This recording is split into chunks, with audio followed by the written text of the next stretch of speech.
Hello everyone, welcome to my channel. Students, today's topic is odd one out asked in bank PO mains examinations. तो topic शुरू करने के पहले इस video को लाइक कर लें, मेरे चैनल को सब्सक्राइब कर लें, साथ साथ बेल आइकन को प्रेस कर लें ताकि आपको लेटेस्ट नोटिफिकेशंस मिलते रहें। स्टूडेंट्स, इस तरह के क्वेश्चंस में आपको 5 सेंटेंसेस दिए गए हैं जिनको नंबर दिए गए हैं A, B, C, D, E। इनमें से कोई 4 एक लॉजिकल ऑर्डर में है और एक कोहेरेंट पैसेज बनाता है, बट वन ऑफ देम, इनमें से कोई एक सेंटेंस आउट ऑफ कोहेरेंस है, अनरिलेटेड टू द पैसेज है, जिसे हम ऑड वन कहेंगे और उसी को आउट करना है। तो सबसे पहले आप उस लॉजिकल ऑर्डर को फाइंड आउट कर लें। एक एक सेंटेंस को ध्यान से पढ़ें और लॉजिकल ऑर्डर को फाइंड आउट कर लें। जो लॉजिकल ऑर्डर से बाहर का होगा, वो चाहे ए हो, बी हो, सी हो, डी हो या ई हो, that will be the odd one out. Sentence number A, consequently research investment by private companies remained at a meager 3 to 4% of revenue against the international norm of 10 to 12%।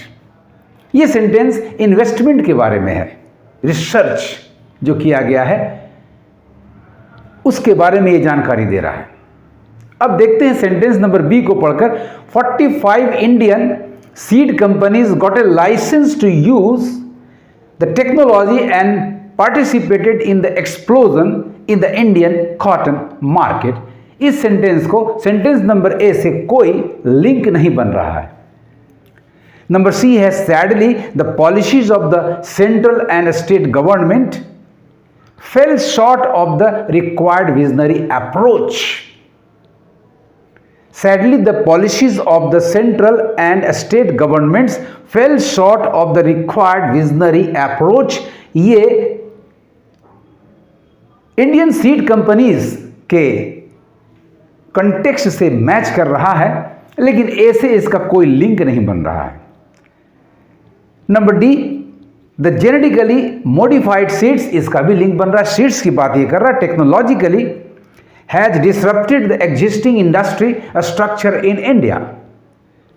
Number E, the changes led to a temporary monopoly of the technology provider, but the, यहां भी technology provider, but the policy framework had the opportunity to help the society reap long-term economic benefits by enabling the industry to absorb and exploit the new technology।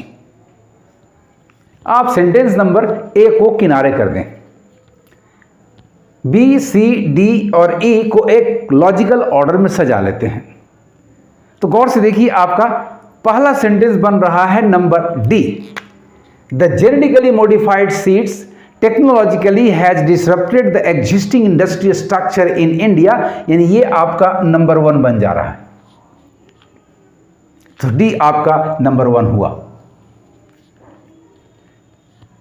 The genetically modified seeds technologically has disrupted the existing industry structure in India. अब B को देखिए, match कर जाएगा। 45 Indian seed companies got a licence to use the technology and participated in the explosion in the Indian market, यानी B आपका second sentence हो गया। D के बाद बी। फिर आप देखें, the changes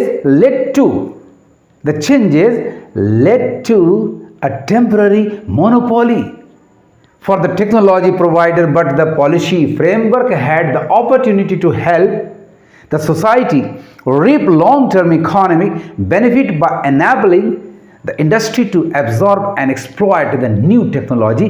यानी तीसरा सेंटेंस आपका ई बन जा रहा है। Sadly, the policies of the central and state governments fell short of the required visionary approach। यानी सी आपका हो गया थर्ड और सी, ई हो गया थर्ड और सी हो गया फोर्थ। डी, बी, ई, सी, यानी आपका odd one out sentence number 1 हो गया, which is unrelated to the passage। The passage deals with the seed industry। while sentence number A deals with the research investment by private companies remained at a meager 3 to 4 ... बड़ी आसानी से आप logical order को find out करके odd one को out कर सकते हैं। आपके इस क्वेश्चन में sentence number A odd one out हो गया। Now come to question number 2। Sentence number A, her long and eventful stint as India's Prime Minister, barring a 3-year gap between 1977 and 1980, she served continuously from 1966 to 1984, has ensured that a lot of current debates continue to be informed by her policy choices। यानी ये पूरा passage Mrs Indira Gandhi के performance, उनके achievements को deal कर रहा है। Number B, the reforms in the 1980s, 1980 के दशक में किए गए reforms also did little to increase the government's ability to raise revenue. ये रेवेन्यू की बात करने लगा। Number C, the highs of the 1971 military victory over Pakistan have to be reconciled with the lows of the emergency। चलिए ये ए के साथ tally कर रहा है। Number D, Indira Gandhi's 100th birth anniversary is coming up on 19th November। ये भी B छोड़कर ऊपर के कोहेरेंस को मेंटेन कर रहा है। Number E, but any attempt at A dispassionate analysis of Gandhi's legacy is immensely difficult given the polarizing figure that she was। यानी एक चीज क्लियर हो गया स्टूडेंट्स कि आपका बी जो है ये पैसेज के कोहेरेंस से अनरिलेटेड है, अलग थलग पड़ा हुआ है।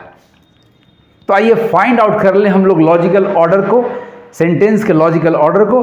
पहला सेंटेंस आपका देखिए ए होगा नहीं, क्योंकि ये हर long and eventful stint has ensured that name नहीं आ रहा है, प्रोनाउन आ रहा है शी सर्व्ड कंटिन्यूअसली, अतः ये फर्स्ट सेंटेंस नहीं होगा। फर्स्ट सेंटेंस के लिए जरूरी है कि उसका एक एनाफोरा, प्रोनाउन का एक एनाफोरा होना चाहिए। तो डी में देखिए एनाफोरा है, Indira Gandhi 100th birth anniversary is coming up on 19th नवंबर। ये सेंटेंस नंबर 1 हो गया स्टूडेंट। अब इसे पूरा आप पढ़ लें।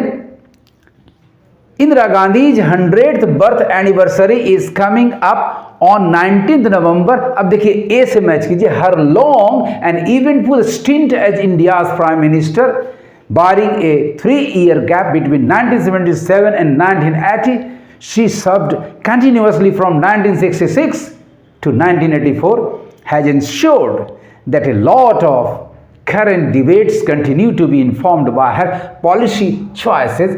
ये आपका सेकेंड सेंटेंस हो गया, यानी डी के बाद ए। बड़ी आसानी से आप इसे कर सकते हैं। अब डी के बाद ए आपका आया। अब ठीक आप देखिए ई में, but any attempt at A dispassionate analysis of Gandhi's legacy is immensely difficult given the polarizing figure that she was। ये आपका थर्ड सेंटेंस हो गया। The highs of the 1971 military victory over Pakistan have to be reconciled with the lows of the emergency। Number C आपका fourth sentence हो गया, यानी right order आपका हो गया D A E C and number T सही answer आपका हो गया। क्योंकि क्वेश्चन है ऑड वन आउट को करना, so number B odd one out, number B आपका ऑड वन आउट हो गया। इस तरह आप बड़ी आसानी से ऑड वन आउट को कर सकते हैं। एक तो coherence and one of the sentences जिसे ऑड वन आउट करना है उसके रिलेशन को आप देखें।